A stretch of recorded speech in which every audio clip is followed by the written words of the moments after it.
Let's talk about your ego.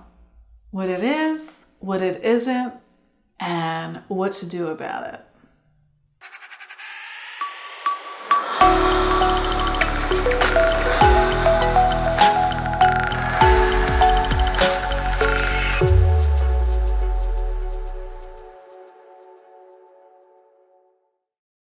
So, your ego.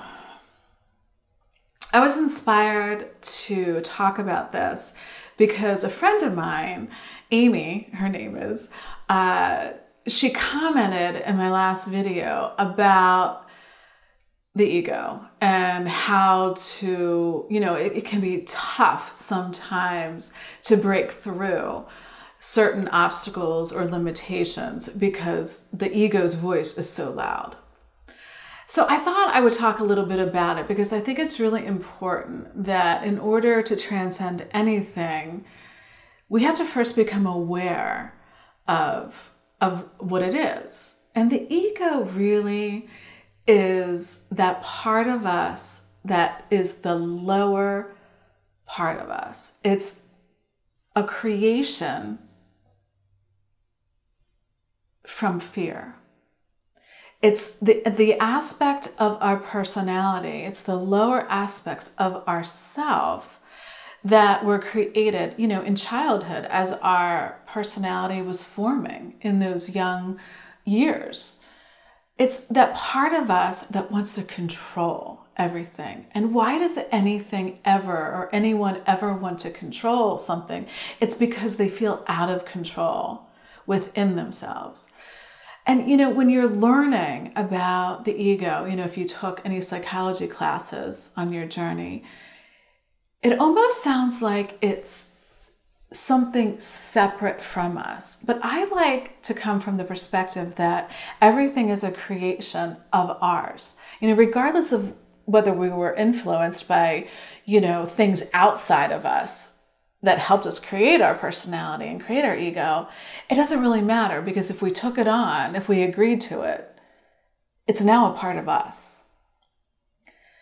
So the ego's voice is that voice inside that says you can't have, you can't be, you can't do what you want. Just listen to me, I'll protect you. And it's the voice of separation. It's separating us, it's detaching us from everything we want.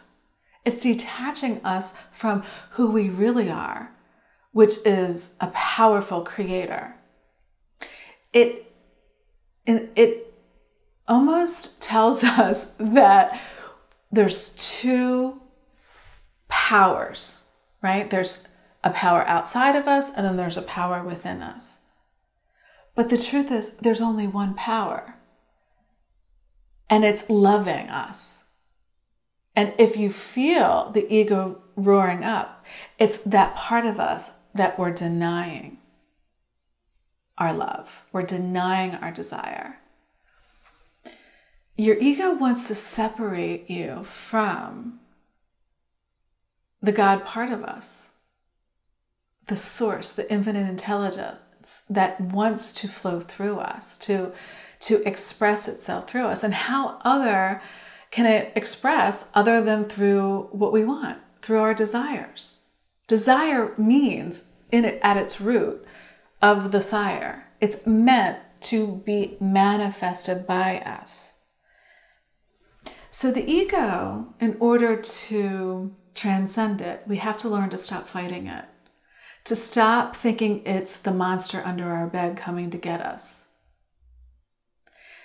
We have to look at it from a place of love in order for it to tame itself. It reminds me of the story, Daniel in the lion's den.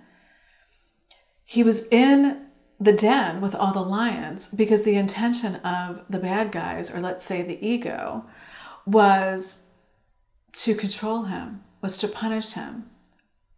And Daniel turned away from the lion being the roaring part of us, the anger, the fear, the doubt, the worry, roaring at us to stay small, to not believe in our power. But Daniel turned away from the lion and he turned towards the light. And it's really just a metaphor. It's a story, a parable, to help us realize that both are within us. The ego is within us. It is not separate from us. So if we created the ego, we also created the person inside of us that is powerful too. So the ego actually gives us the opportunity to be in choice. Do we want to choose what the ego is saying? Do we want to listen? Or do we want to turn away from it and love it and say, I'm going to turn towards the light and the love inside of me. And I'm going to believe in my desires. I'm going to believe in my power as a creator. So the ego doesn't have to be feared.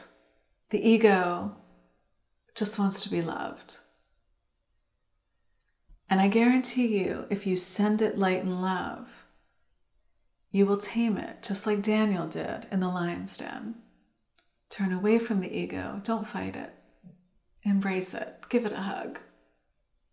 But tell it that you're going to turn towards love and towards your power as a creator. And choose. Be in choice. Choose love. It heals everything. So I love you for being here.